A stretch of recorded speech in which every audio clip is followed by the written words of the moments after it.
সাথে আছে এক জগন্নাথ। জগন্নাথ ধামের জগন্নাথ নয়, পুরীর জগন্নাথ নয়, বড় ডাকাত জগন্নাথ বিজেপির।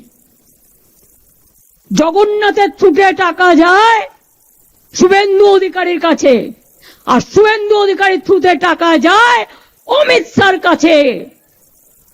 শুনুন, আপনাদের ভাগ্য ভালো এখনো যে আমি চেয়ারে আছি বলে না ওই পেন ড্রাইভ গুলো বাইরে বের করে দিই না।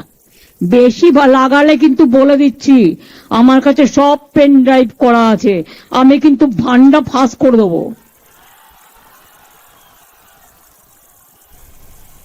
আমি একটা জায়গা পর্যন্ত সৌজন্যতা মেনটেন করি, বাট মনে রাখবেন লক্ষণের সীমারেখা একটা আছে, দণ্ড কাটা একটা দণ্ডি আছে। লক্ষ্মণের দণ্ডি পেরিয়ে গেলে কিন্তু আর সামনে রাখতে পারবেন না।